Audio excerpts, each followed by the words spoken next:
Should the Niners have stayed at 12?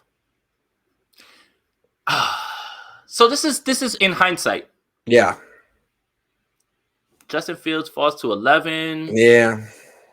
Probably could have had Mac Mac Jones at 15. Jones. Honestly, if they had taken Mac Jones at 12, Niner fans would be overwhelmingly positive about the selection. Overwhelmingly. No one would be mad at that. Even me. Again, it was never anti-Mac. I had a guy yelling at me again on Twitter. It was never anti-Mac. It was anti-Mac at 3. Trade up. Yeah, trading up for Mac.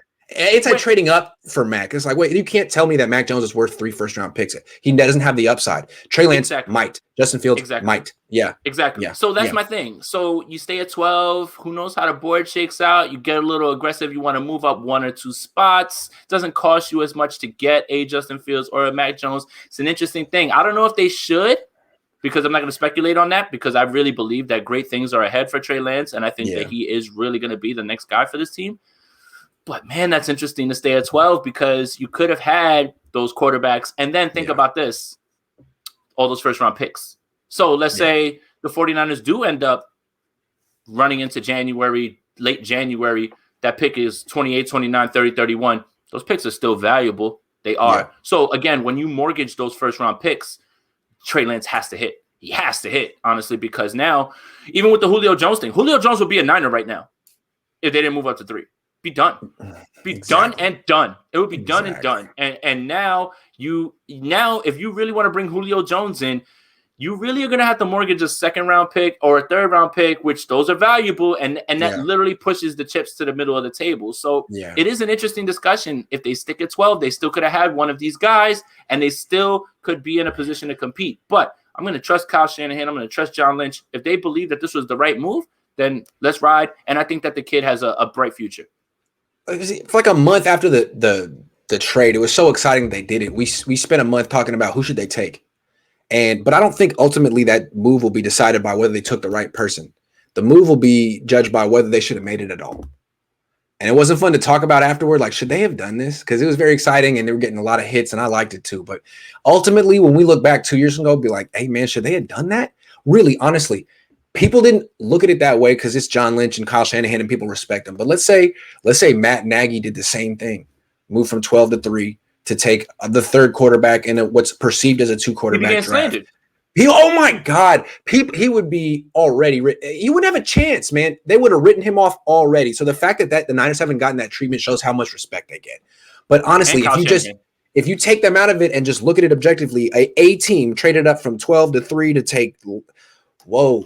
That's wow. Look at how Philly probably looks at their Carson Wentz move. Yeah. Should they have sent all those picks for Carson Wentz for him to go as quickly as they did? And obviously, this is years of data. So we're not talking about something that just happened.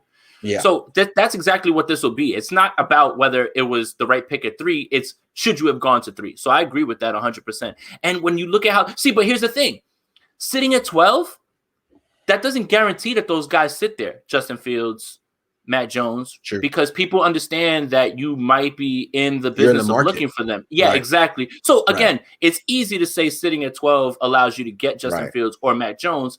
We have no way of knowing that. If the Niners stay at 12, maybe the Patriots move up to 10. Exactly, because they have to get in front of them to get their guy. Exactly. And someone moves in front of the Niners to take Justin Fields. And now you're at 12, and now what are you doing? You're taking a cornerback. You're taking – Good point. So I mean, we just don't know, but that's what's going to make this discussion so interesting going forward. Last thing I want to mention, I wanted to put this in the section about quarterbacks with pressure, but quarterbacks who don't have pressure, quarterbacks who went to great spots, the way it fell, I loved Kyle Trask and Kellen Mond. Those two fell to the 3rd round, so they're in great spots. Like if they suck, no one cares. It's okay. No one cares. If they're great, those teams are geniuses. And then to me, I feel like they both went to the perfect spot for them. Trask can't move. What better place than with Bruce Arians, man? Arians doesn't care about pocket movement. He just wants you to throw it down the field from the pocket. Perfect for Trask. And then Mond, what better place than with Gary Kubiak running bootlegs all day? Perfect, man. Good for them. No pressure, great situations. I'm happy for them. Same thing with Davis Mills, too, going to Houston. Honestly, I think you're going to see him a lot quicker than people think. I know that Tyrod Taylor's there, so Tyrod Taylor's going to start 4 games, and then Davis Mills is going to take over. It's just such his life. It's the same thing with Fitzpatrick as well, too. But I agree with you in the same point that Kellen Mond and those guys, they have no pressure because they fell to the third, and they did fall in good spots. But these guys, all those guys that got taken in the first round, I mean, aside from Zach, I think Zach and Trevor, they're not really going to be under pressure. Yeah. Zach's going to be under pressure because the Jets fans hate life and everything is and every yeah no honestly for real, like honestly I was talking with Jets fans while we were in Cleveland, asking them like, how do you feel? Literally people were like, yeah, Zach's cool, but probably gonna mess up and be terrible. Wait, what? Like, why are you guys talking about that? You know, so but that's different. Yeah, exactly. And that's exactly what they said. Yeah. They're like, we're the Jets, and it's like being a Browns fan, although Browns seem to have found the light at the end of the tunnel. Yep. The Browns are low-key lit right now, honestly. That team is in incredible shape, and the Chiefs better watch their back, honestly. Yeah, shout out that GM who's born in like 1989. Good for you, dude. Love that. Hey, so real quick off topic. I was looking. I don't follow baseball that much anymore, but I was looking through the Giants media guide. I'm looking at Farhan Zaidi is their president. Their general manager is a guy named Scott Harris. Okay, this dude went to college with me. He was in Phi Psi. I was in Sigma Nu. He was just one of the dudes that he'd be kicking it. And he's talking about his general manager of the Giants. Dude, my age, who was in Phi Psi UC, like, whoa, dude, I know this guy. Now, he was definitely straight edge and he was smart but like, yeah, dude, general manager of the Giants. My age. Like, wow, man. Hey, good job, Scott. You did it. You did that. That's why when I look at my age and people are like, Sean McVay's this age, I'm like, damn it, man. Why did I? Well, I mean, I don't know. How did I blow this?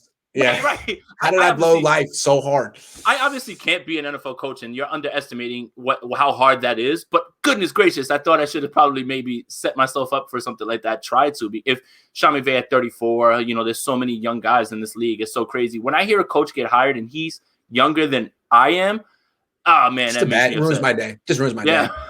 Teron Lewis says it's honestly pretty embarrassing that fans are freaking after a few practices in less than 1 month after the draft. Got to give Lance some time. Look. Yeah. I'm not a faithful, all right? I'm not a cheerleader. I'm not a coach.